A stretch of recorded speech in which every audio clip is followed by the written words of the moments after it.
Hello and welcome to another episode of History Hack. This is very fitting today because today we are recording on International Women's Day and we got a room full of girls and a room full of girls talking about an awesome woman.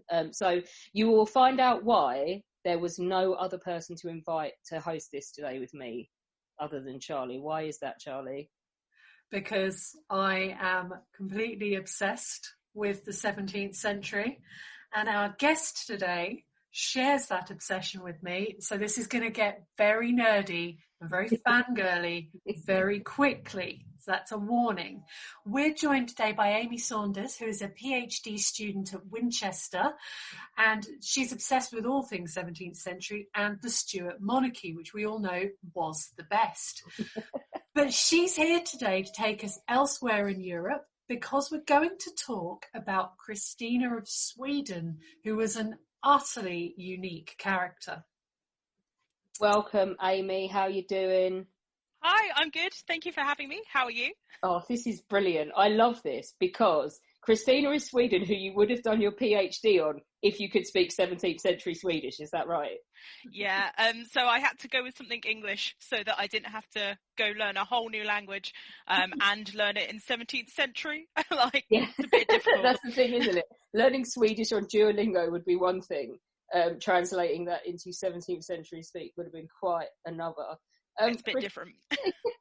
Christina, we're going to find out why you love her, was always destined to be different, wasn't she? So I love this. Basically, it will become apparent that she was quite empowered for a 17th century woman. And this starts because they basically treat her, they think she's a boy, is that right? And then they just pretend she is one for several years. Yeah, so it's all a bit crazy, really. What happens is her mother's pregnant, and her mother's had a couple of unsuccessful pregnancies in the past, and it's all looking a bit bad for the Vasa dynasty in Sweden at the time. And she's pregnant again, and it's middle of the night in December. It's cold, it's horrible, and she's giving birth, and she gives birth to this child, and everybody thinks that it's a boy, and they run out into the corridors and tell the court, we've got a son, we've got an heir, isn't it wonderful? And then a few hours later they go, oh no, we made a mistake. And they don't know what to do with this. So there's a great quote from Christina, who's writing herself years later, that her aunt takes her to her father's bedchamber where he's not very well. So he's laying in a sick bed, and his sister comes in with the baby. And in Christina's words, shows him in such a state that he can't... shows the baby in such a state that he could see for himself what she dared not tell him. So basically, she just uncovers Christina and goes, we made a mistake. I don't understand how they made the mistake in the first place. Are they idiots? Or was it like a placenta and they thought... No, it's got to be like in Blackadder the Second. It's a boy without a winkle. God be praised. I think the jury's out a bit on it. I think the idea generally is that maybe she was just a bit swollen, and that in that brief moment in time they got very excited and made a mistake. Dark. It was no electricity, so candles only, middle of winter. Yeah, and as well, maybe that kind of psychological aspect to it, that people wanted it to be a boy, they wanted a prince, they wanted an heir. But if they said it loud enough, one might just erupt. It might just happen. But yeah, she says that her father is pretty chill about it. So he says, well, she's already tricked us once, so that means she's going to be clever, and that's wonderful. And he says, or what we hear from Christina is that he says, bring her up as a prince. So we kind of get this idea at the time that him and his wife aren't really having a good relationship, and that she's already had all these other miscarriages. And he's thinking, you know what, this is probably going to be my only child. This is probably going to be my heir. But it doesn't necessarily mean that he honestly meant fully bring her up. Yeah, as a male, as a boy. He was just thinking educate her in all of the wonderful things that boys get to learn while girls get cracked on in the 17th century.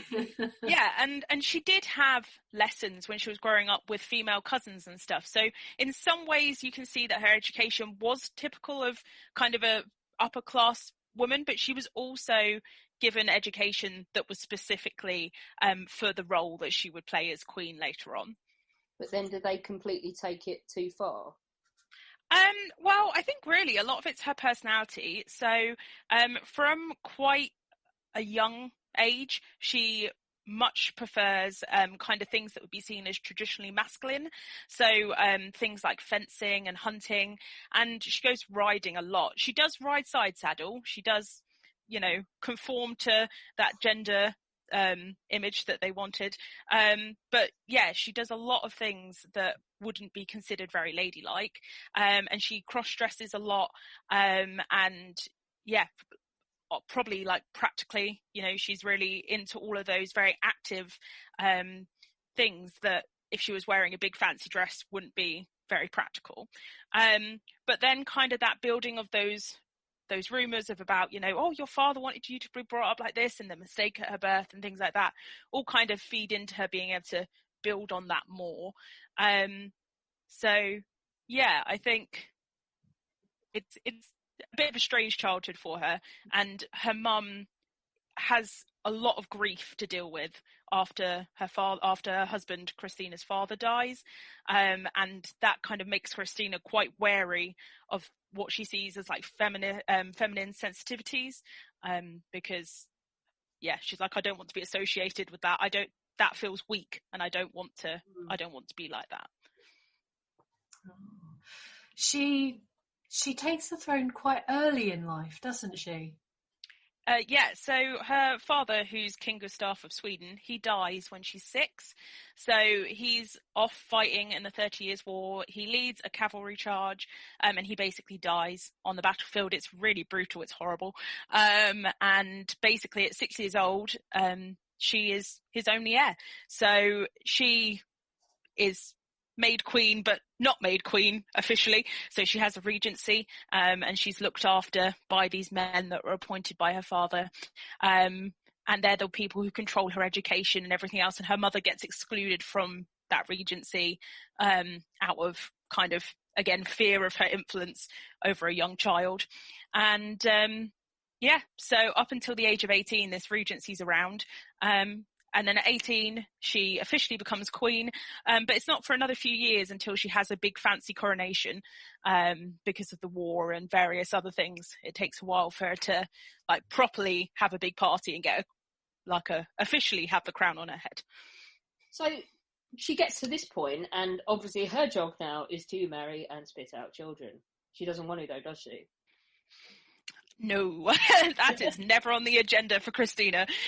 So she has so she's got a cousin called Charles, and they're really good friends when they're younger. They grow up together, and then he goes off and does the normal kind of masculine thing, goes traveling, like goes off to learn things, gets to do all exciting things.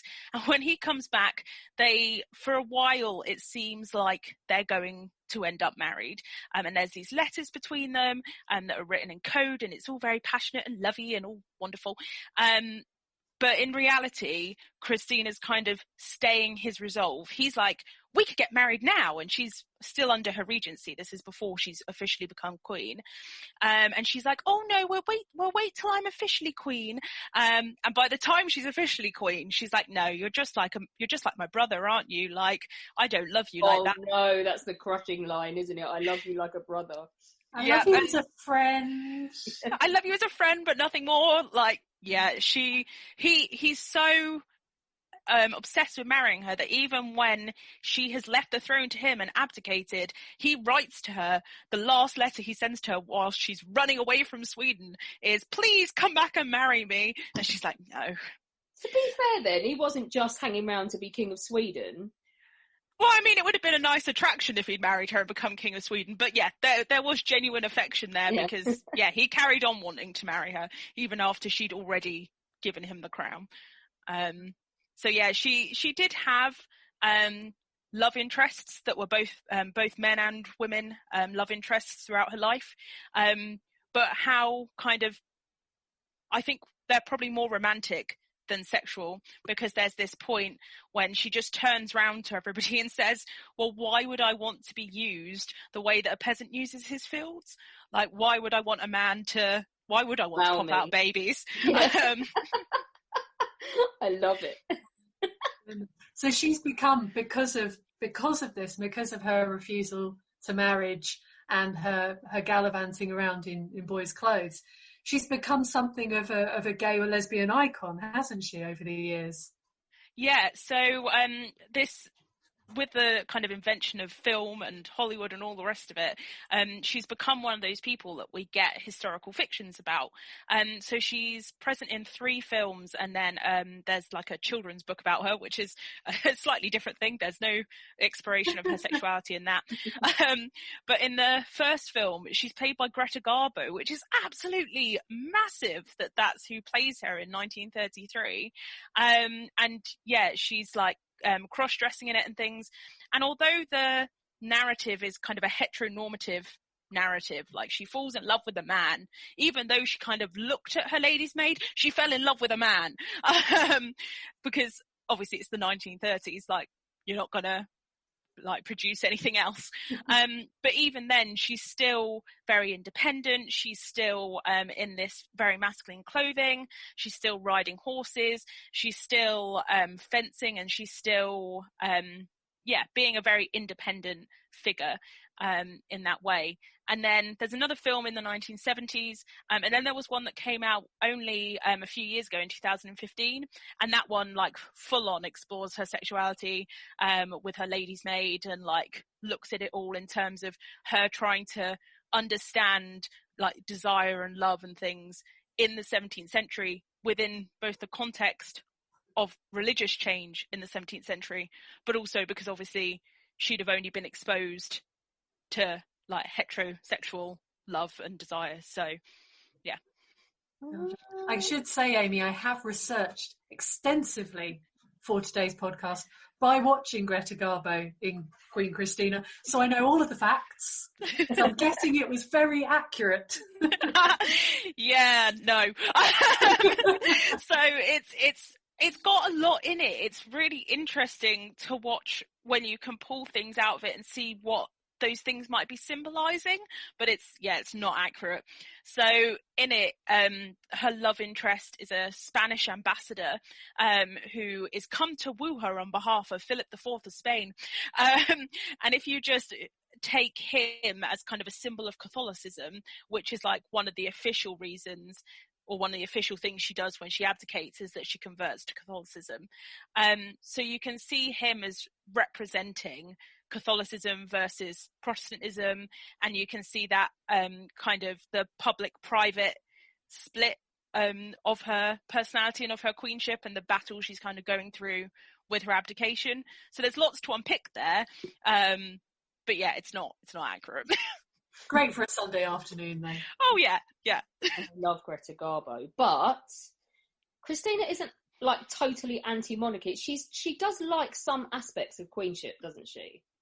Yeah, so she's all good with the power and getting involved in politics and stuff, and she loves kind of the art and education that it affords her, and all those sorts of things. I think her problem comes with the fact that she's expected to do those things 24/7. She's always supposed to like be in Parliament, always supposed to be responsible, always supposed to be kind of conforming to other people's ideas, about you need to get married and you need to have children and you need to be this sort of queen and all those sorts of things. I think that's her problem with being a monarch. But she felt that that it was something that she had within her, but not something that relied on her being queen. So when she abdicates and goes to Rome, she still has a fabulous life, and she still gets involved in politics and does all this all these sorts of things that you would equate with the privilege of being a monarch, but she does it without being a monarch, if that makes sense. Oh God, that's so topical today with this interview. Really Doing the role, not wanting to do the role unless you've got the title and all the snazzy bits that come with it. Let's not even go there. We're not even going to touch the barge pole. No. It's one of the biggest things that you can do in the monarchy is give it up, and we've got they're scattered throughout history. Ultimately, she wasn't happy as queen. Tell us a little bit about how did the abdication start? When did she start thinking about giving it all up? Yeah, so as I said, she's being pressured to marry, and there's obviously all the kinds of normal ones that you'd expect coming from abroad, different people wanting to bring Sweden into their kind of realms of power, and so she's getting all these different offers from different people. And then there's the expectation that she might marry her cousin. Now, lots of people oppose this. His mother is the aunt that took her to her father when she was born, but his father is German, and there's a bit of like, oh, he's got German blood, like, do we really want him? Like, do we want a Swedish king, etc. But the first time she really kind of mentions abdication, she's literally had her coronation. Her coronation has lasted 2 months. There's this amazing party. It's really fabulous. That's in like the autumn, winter time, and by the next April, she is sitting with one of her favourites and going, I'd really quite like to abdicate. So it's not a lot of time. Obviously, she's been on the throne for a longer period of time, but considering how much money they've just spent in quite a financially tight time in Sweden, she's suddenly going, oh, maybe I don't want this. It's so relevant for today. I'm not even going to touch it. No, barge pole. Yeah, it does feel very relevant. Yeah. She wanted the big ceremony. She was due it. It was her due, and then didn't really want the job. Yeah, I think so. She mentions it to a guy called Magnus, who she's quite often one of the people she's quite often like romantically linked to. He's in the Greta Garbo film, and she mentions it to him, and he freaks out because a lot of his like power and stuff is tied to the fact that he's her favourite. And he writes some letters to some other people, and her cousin freaks out, Charles, because he's still hoping I'm going to marry her one day and then we'll be king and queen together. And so there's lots of kind of worry. And then they kind of come to this agreement. So for her coronation, they'd come to this agreement that her successor, if she died childless, would be Charles. So that's already kind of been cleared up. And as far as Christina's concerned, she's like, oh, well, now I don't need to get married because, I've got an heir as such, waiting. And basically the pressure carries on. And it's a few years until she actually manages to abdicate. But in that time, lots of people go, oh, we'll make it easier for you and things like that. And she's like, oh, I just don't want to do it really. So that's when she starts getting involved with Catholicism and starts seeing becoming a Catholic as a way out. So she loves classical literature. She loves like the art and architecture and stuff that's going on in Rome at the time. And she's like, oh, actually, that looks quite nice. So her conversion to Catholicism is her conversion to Catholicism solely a way out of being queen then? Well, so her conversion's really interesting. So she does meet with representatives from the Vatican and from other Catholic states who are trying to double check how serious she is about the Catholicism aspect. So clearly, like a pop quiz. Yeah. I'm thinking of that episode of The West Wing with the Chinese refugees, Christian refugees, and that one of them gets dragged into the Oval Office and they ask the shibboleth question. Yeah, that episode. Yeah, so it was like sort of to test their mettle about whether they were just, and he just drops it into a conversation, and the guy does completely understand what he's talking about. He's like, "Oh, you really are a Christian." Yeah, basically that. So when she abdicates, the official reason is, I'm feeling too overwhelmed. I don't want to do this. I don't feel I can. She leaves it to Charles and she leaves. She leaves Sweden. She basically runs off before the banquet is even like fully finished. She's like, yeah, bye. And she goes to Holland, and to a couple other places. And she basically hangs out in Holland, has a lovely holiday and waits until the Vatican officially invite her down to Rome. So they invite her down. She sneaks into Rome for a few days. She gets interviewed a bunch more. They agree, yeah, this is fine. And then she leaves Rome and then comes back in to a great big party. So third great big party. That, yeah, in a few years, it's like, okay. So tell us about the journey is quite something else, isn't it? And where she ends up hanging out and what she ends up doing.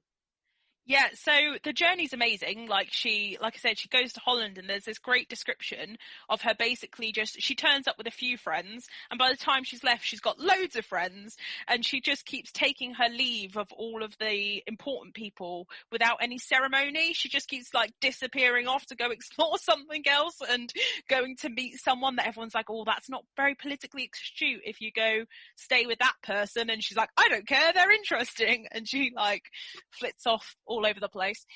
But yeah, when she gets a great time, isn't she? I love it. Yeah, like I think that's one of the reasons I love her, is that you kind of see, when you like see her in Holland and when you see her getting to Rome and stuff the first time, like we've all had that holiday that's like the holiday that we want to do, and you go somewhere and you're just like, oh, like, and it's just amazing. And I just imagine her with all this wonder and all this, because she'd not left Sweden before, and she'd like read about all these places and she knew about all of them, and then suddenly she's seeing it all. And I just think that's really lovely. Like, I just understand the excitement. So much fun. Yeah, she's having a lot of fun. And for a woman like her who loves the arts and has such a wide range of interests, it must have been incredibly intellectually stimulating for her. Yeah, like she gets to meet all of these people that she's been writing letters to people, and she'd had, back in Sweden, she had invited a whole load of like French philosophers and things to her court, and so she tried to build that in Sweden, but obviously when she goes off to Rome and stuff, she's then getting to meet all these other people along the way, but when she gets to Rome, she ends up it's just brilliant. She gets there, and they throw her this big welcome party, because she's converted to Catholicism, however legit her feelings are on that, but because it's a huge win for the Catholic Church in the 17th century. So they just throw her like a massive party, and there's like all these amazing temporary arches that they build and things, but they're really scared about her gender and sexuality and about the ambiguity around all that stuff and all the scandal, so they make all these images that try to link her to biblical women, to be like these biblical heroines from the Old Testament, like she's just like them. And it's like, well, she's really not, but they try to kind of re-image her a bit to make her a bit more Catholic friendly, to live in Rome. Rebranding her so that she fits in. Tell us, this wasn't in the list of questions, but I'm dying to know, what was her life in Rome like? Was it particularly devout? Yeah, so kind of going back to the one a minute ago about, how true was her Catholicism, she was interested in it, like, that was part of the draw, but when she converts to Catholicism, it is very much also about the culture and the art and the escape that she can get through converting, rather than just being very, very devout. So she gets there, and she lives in different places for a bit, and she does some more traveling and stuff, but eventually she settles for the whole rest of her life in what is now, I'm just going to check, what is now the Palazzo Corsini, but wasn't. It's now a building from the 1730s, 1740s, but it still holds an art gallery today, and I think she'd have absolutely loved that.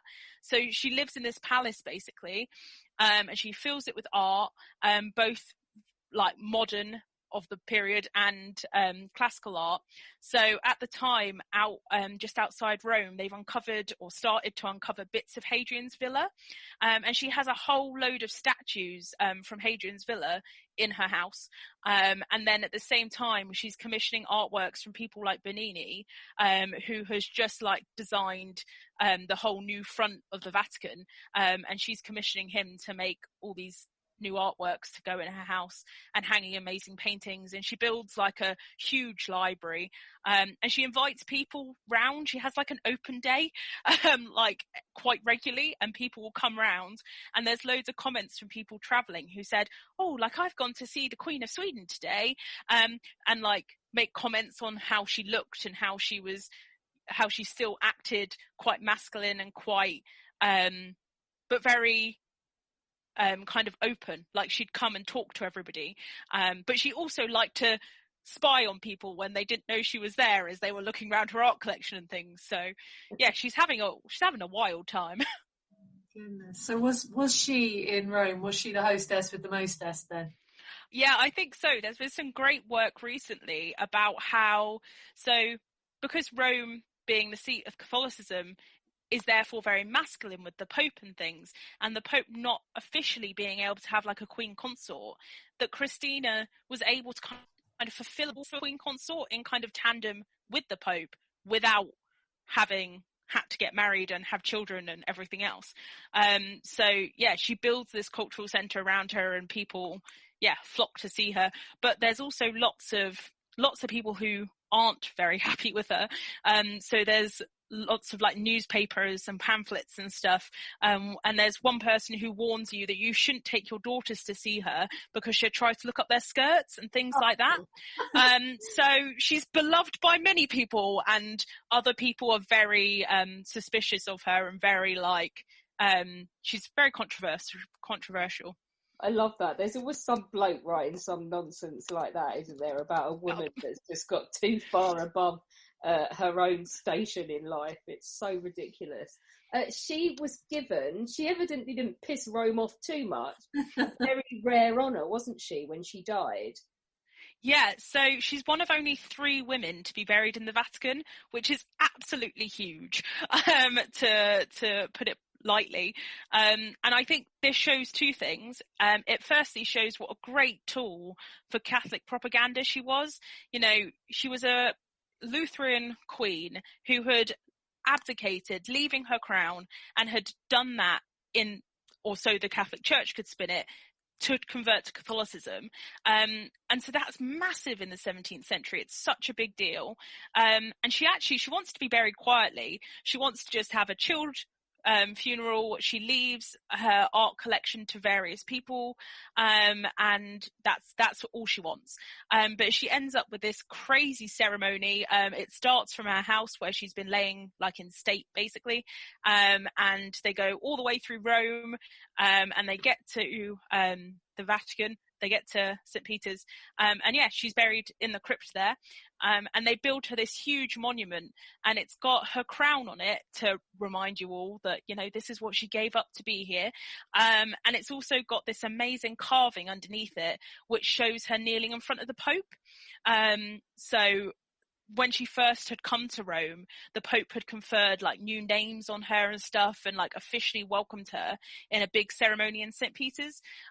So it's really a key part of her story, really, in Rome's eyes, to have that image on her tomb in the place where that happened.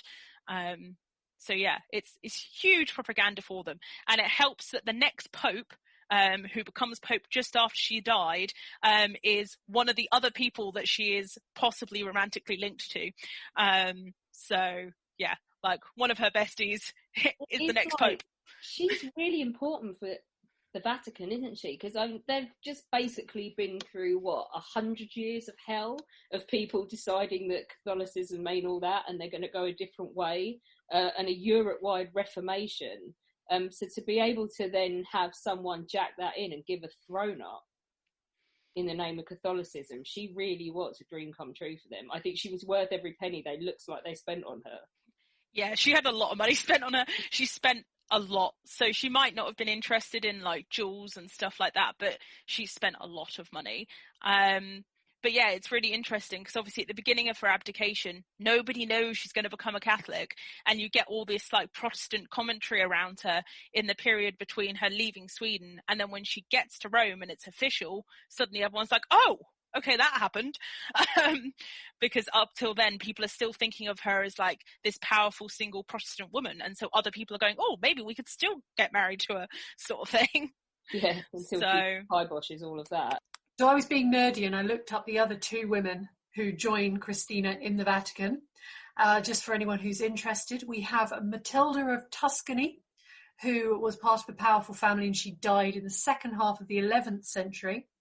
And then there was Christina, And then she was joined later on by Maria Klementina Sobieska. That's where Alina shoots me for Polish pronunciation. She's not here, she's on holiday, it's fine. Oh, you got away with it. You can slaughter the language as much as you like. I can murder the language. She was the English Catholic queen in exile and the mother of Bonnie Prince Charlie. So those are your other women in the Vatican.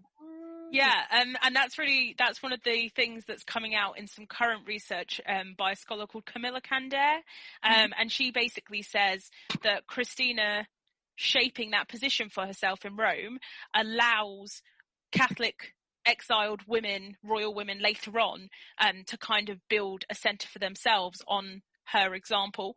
So yeah, the fact that she's buried there after Christina kind of all ties into that. Gosh. And nobody since then? Nope. So she lived to be 62, looking at the notes I've made, and she fell ill after, apparently she suffered from diabetes of some description, and it was something to do with that, and then she ended up contracting pneumonia and things, so but she died at home in 1689. Yeah. There's a description of her from the year before, actually, that I think is really interesting, where someone says, so the year before she died, where someone describes her as being like short and fat and talking like a man.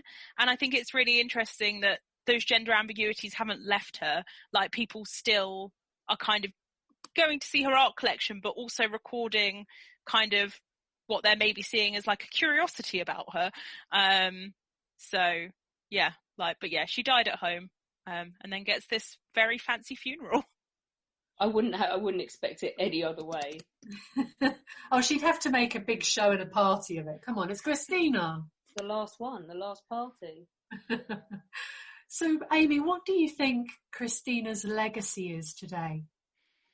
Yeah, so I think this is really interesting, because if you look into so many museum collections around the world have stuff related to her, but I don't always think that's necessarily highlighted that they're connected to her, or what kind of how broad her story is. So I did some work on how we write about her in museums, and a lot of the time you get her being called unconventional, but when you look at the list of things that they write about, the only thing that could fall into her unconventional would be her gender and sexuality.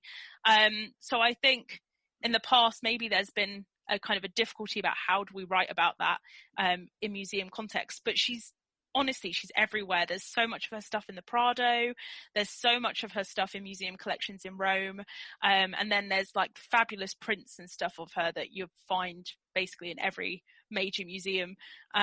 So yeah, like in terms of her legacy, I think it's interesting because you get these 3 films, and certainly in the first 2 she is played by really top of the range actresses for that period, and people, whenever I mention Christina of Sweden to people, either they have no idea who she is, or they relate her to Greta Garbo. So clearly for certain generations of people who have watched those films, she has a legacy and they've found her interesting and she's grabbed their attention.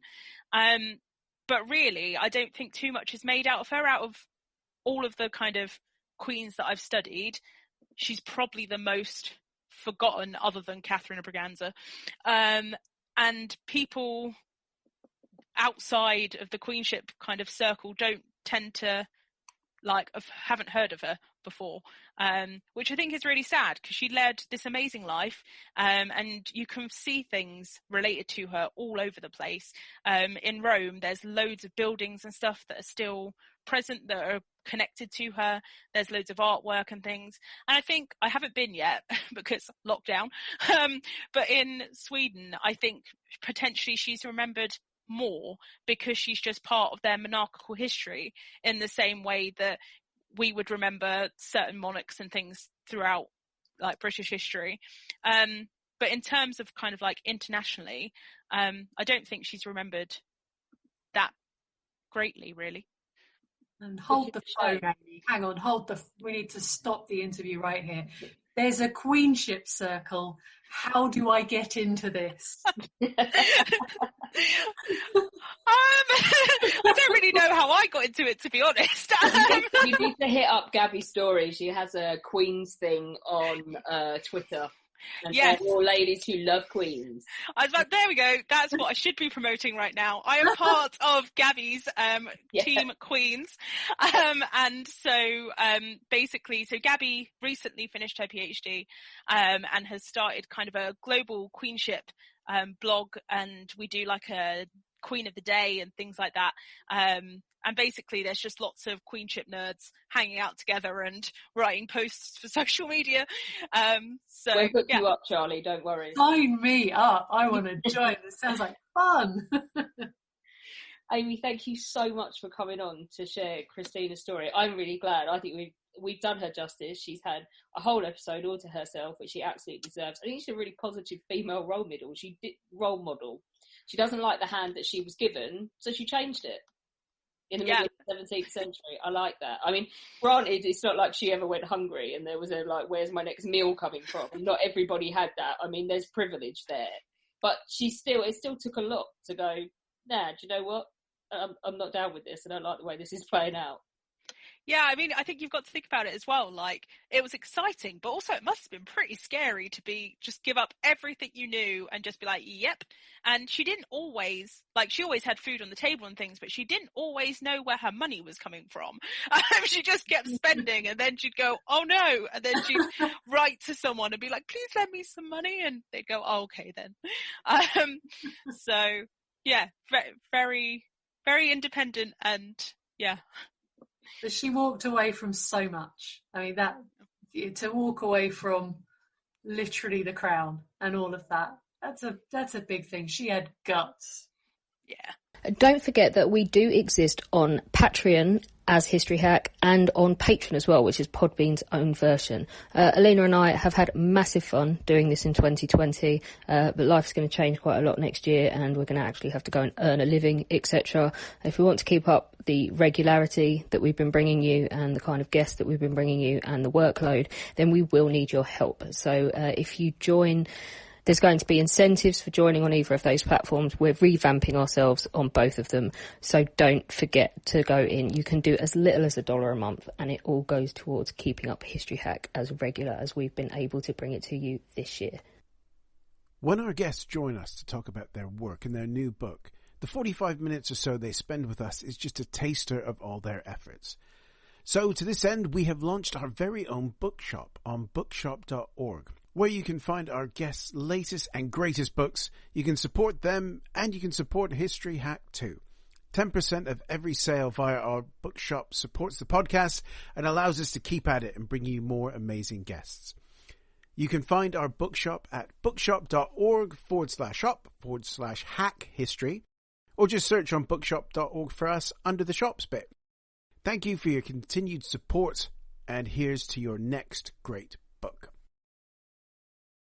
Don't forget that we do exist on Patreon as History Hack and on Patreon as well, which is Podbean's own version. Alina and I have had massive fun doing this in 2020, but life's going to change quite a lot next year, and we're going to actually have to go and earn a living, etc.